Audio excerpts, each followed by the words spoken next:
오가닉 처치는 총 5부로 구성되어 있다. 오가닉 처치의 뿌리, 하나님 왕국의 속성, 미시 세계에서 거시 세계로 유행성 왕국의 번식 과정, 그리고 오가닉 처치로의 부름. 오가닉 처치, 오게닉 처치말 그대로 유기체적인 교회를 상징한다. 오가닉 처치의 근본 취지는 형식적인 교회의 굴레들을 벗어나 예수님이 추구하신 예배와 복음과 그리고 나아가 교회의 본연의 모습을 다시 살펴보자는 취지에서부터 시작한다. 즉 교회가 이 땅에 지금과 같은 하드웨어를 갖춘 것은 솔로몬 시대 이후이다. 모세가 하나님의 지시대로 성전을 만들었을 때도 이는 유목민들의 장막의 형태였다고 한다면 지금처럼 교회가 성전으로서 그 형태를 갖추기 시작한 것은 그로부터 오랜 시간 후라는 점에 주목한다. 그리고 과연 주님께서 거하시는 성전은 정말로 인간이 원하고 추구했던 바와 같은 형태를 띠고 있는가에 대한 반문을 한다. 예수님께서는 하나님의 집인 성전이 부정한 행위와 타락으로 물들었음을 경고하셨고 흔적도 없이 사라질 것을 예언하셨다. 형식적인 교회의 울타리가 갖는 의미가 마치 그곳으로 들어오기만을 바라는 형태로 고착되어 버린 것은 아닌가 저자는 반문한다. 우리는 복음을 들고 나아가 교회로 오라고 손짓한다. 하지만 오늘날의 교회들은 텅텅 빈 채로 오지 않는 성도들만을 비판적인 시각으로 바라보면서 기다리고 있다. 여기서 저자는 예수님은 교회로 오라고 하지 않으셨음을 강조한다. 도리어 예수님께서는 모이는 군중들을 흩뜨리셨다. 더불어 예수님께서는 이미 가진 자들을 향하지 않으시고 낮은 자들에게 찾아가셨다. 우리는 교회라는 커다란 울타리를 만들고 사업가나 가진 자들이 나타나면 어떤 기대 심리를 갖기도 한다. 커다란 덩어리가 된 교회는 재정을 관리해야 하고 형식을 지켜야 하고 관리를 해야 한다. 그리고 비어있는 텅 빈 공간 안에서도 예배는 치러져야 한다. 전도를 한다는 미명하에 교회로 오라고만 외친다. 그것이 지금 현대의 교회의 모습들이다. 하지만 안타깝게도 이미 서구 유럽의 많은 교회들은 몰락의 길을 걷고 있다. 저자는 이러한 교회의 모습을 진단하고 있다. 시대는 변하고 있다. 아니 이미 변했고 지금도 진행 중이다. 과거에 문둥병 환자가 세상 사람들로부터 버림을 받았을 때 예수님은 그들도 돌봐주었다. 오늘날 문둥병은 과거와는 다른 병이 되었다. 하지만 오늘날에는 AIDS가 있다. 에이즈는 아프리카 인구 수천만 명을 죽게 만들었다. 그리고 유럽 및 미주 사회의 수많은 환자들이 아직도 고난 속에 있다. 비근한 예일지도 모르지만 저자는 그곳으로 우리가 찾아가야 한다고 이야기한다. 과거 문둥병 환자와 오늘날의 에이즈 환자는 다를 바가 없다. 정해진 주일에 정해진 곳에서 정해진 패턴으로 드리는 예배에 은혜를 받지 못하는 것이 오늘날의 성도들의 모습인 것을 안타깝게 여기고 직시해야 한다는 것이다. 어린 시절 유망한 뮤지션이었던 한 젊은이가 마약에 빠졌다. 저자는 이 친구를 구원하길 원한다. 이 젊은이는 약을 복용하기 위해 가지고 있던 악기마저 다 팔아치웠다.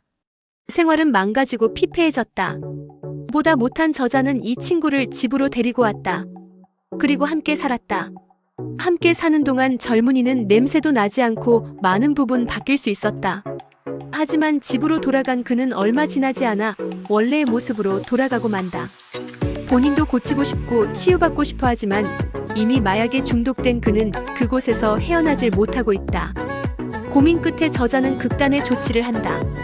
다름 아니라 그에게 마약을 공급하는 사람을 찾아가 복음을 전하고 전도하는 것이다. 이 방안을 젊은이와의 상담 끝에 내어놓는다. 놀라운 사건이 벌어졌다. 젊은이는 마약을 전해주던 여인에게 복음을 전했고 그 후부터 마약을 사러 가도 그녀는 그에게 마약을 팔지 않기 시작한 것이다. 그뿐인가 그녀의 아이가 교회를 나가기 시작했다. 그 젊은이는 그녀를 만날 때마다 복음을 전했다고 한다.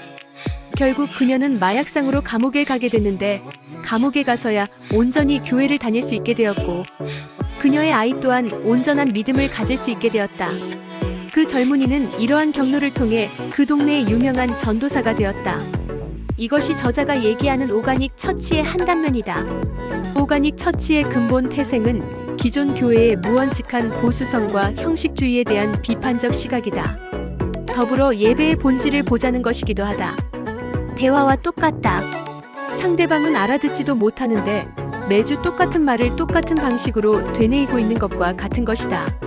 중요한 것은 전해야 하는 근본적인 공의에 있다고 한다면 그 본질은 뒤로하고 형식에 치우치고 있는 것이 오늘날의 대다수의 교회의 모습이라는 것이다. 이런 시대착오적인 형태는 변화되는 세상이 요구하는 유기적 구조를 갖기에 적합하지 못하다는 것이다. 오가닉 처치가 시작된 것은 벌써 십수년이 흘렀다. 교회도 필요 없다. 가정예배가 오가닉 처치의 기본 구조다. 인원이 많아야 하는 것도 아니다. 저자는 도리어 3명 내외가 가장 적합하다고 이야기한다. 이유는 간단하다. 많은 인원이 함께 모이려면 장소를 잡기도 힘들고 공간을 확보하기도 힘들며 각자의 이해를 구하다 보면 적당한 장소와 시간을 만들기도 힘들다는 것이다.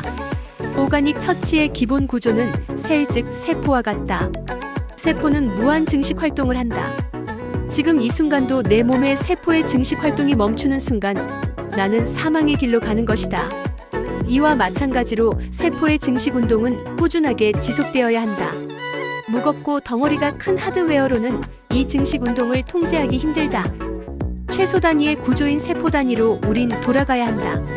그리고 내 세포를 통해서 이웃한 세포를 증식하고 다시 그 세포가 또 주변의 세포를 증식하는 행위, 그것이 오가닉 처치의 기본 구조다. 이러한 증식 운동이 5년간만 꾸준히 증식되어도 엄청난 양의 복음이 온전히 전파된다고 가정할 수 있다. 우리는 교회 생활을 하면서 소수의 지도자가 다수의 성도들을 이끈다는 생각을 한다. 하지만 오가닉 처치의 생각은 다르다. 소수의 지도자가 무수한 무리의 대중을 이끄는 것이 아니다. 그리고 그 대중이 많아지면 다시 쪼개고 나누어 다른 리더를 세우고 그들에게 성도들을 맡긴다. 오가닉 처치는 이러한 방식으로 성도나 교회 가족을 대상으로 여기지 않는다. 즉, 그들 한 명 한 명이 다 리더이고 똑같은 셀인 것이다. 증식의 기본 주체이고 대상이다. 보다 밀도 있고 정성적인 관계 속에서 온전한 복음이 전해지고 치유되며 섬세한 손길로 함께 일구어지며 성장하는 성도의 모습이 바로 온전한 오가닉 처치에서 추구하는 모습인 것이다. 오늘날의 사회는 과거와 같이 선전선동으로 이끌어지는 사회가 아니다. 지적으로나 경제적으로나 문화적으로 성장한 사회 속에서 성도들의 고민과 갈등의 요소는 다른 곳에 있다. 안타깝게도 교회를 다녔거나 믿음을 가졌던 경험이 있던 사람들의 대부분은 하나님을 부정해서 교회를 떠난 것이 아니라는 것이다. 오가닉 처치가 주는 메시지는 거시적 맥락의 교회의 사상이나 이론이나 또는 형식적 틀거리로부터 예수님의 하나님의 본질과 본성을 통찰하자는 것이 첫 번째 미션이며 예수님이 그러하셨듯이 가장 섬세한 손길로 주님의 공의를 구하고 정말로 복음을 구하고 찾아야 하는 이들에게 직접 나아가자는 것이 두 번째이다. 더 이상 교회로 오라고 외치기 이전에 그들이 있는 곳으로 찾아가 전하고 함께 나누며 예수님의 사랑을 실천하자는 것이다. 그리고 마지막으로 그들 모두는 대상이 아니고 나와 함께하는 나와 같은 하나님의 자녀이며 동등한 세포라는 것이다.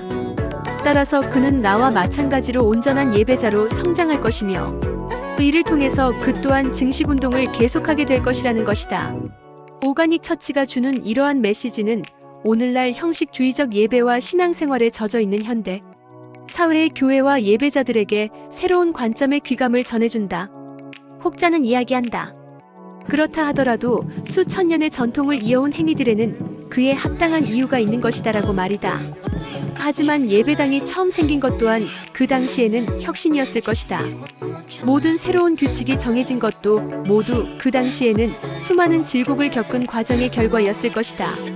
중요한 본질은 하나님의 공의가 무엇이냐에 있으며 실제로 우리 앞에 닥치고 있는 신앙의 현주소를 되물어야 한다는 점에 있다.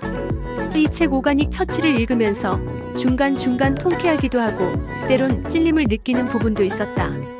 나는 오랜 동안 말씀과 기도를 보고 행하면서 나 자신의 국한된 작은 관심에만 집중한 경향이 많았다. 오가닉 처치에서 보여준 모습은 실천에 있다는 느낌을 받았다. 거창한 어떤 눈에 보이는 성취가 아니다. 위압적이거나 권위적인 어떤 태도도 아니다. 오가닉 처치의 예배와 교회는 살아있는 생명체와 같다. 지금 이 순간 고통받는 한 영혼과의 진정으로 눈물을 머금고 함께 나눌 수 있는 사랑 나눔. 그리고 그 안에서 함께 기도하고 함께 의를 구하는 행위. 그것을 통해 진정 뜨거운 기도를 가능케 하는 되물음들이 작은 단위 속에 이어지고 살아 넘쳐 모두가 진정 뜨거운 체험 속에 살아있는 예배가 되게 하는 것이 오가닉 처치의 근본 이념이다. 세상은 그렇게 흘러가고 변하고 있다. 이미 지식으로는 다 알고 있는 교훈적 뇌까림으로는 더 이상 감동을 전할 수 없다. 실천이 따르지 않는 경고의 표어들로는 어떤 울림도 기대할 수 없다. 과거의 교회의 권위가 살아있고 상대적으로 예배자들의 겸손이 살아있을 때와 지금은 많은 것이 달라진 것이다. 하지만 잊지 말아야 할 것은 그들은 그 자기기만에도 불구하고 모두 내적으로는 고뇌하고 상처받고 고통받고 있다는 사실이다. 주님은 지금 이 순간에도 불쌍한 당신이 선택한 자녀들을 보듬어 끌어안기를 원하실 것이다.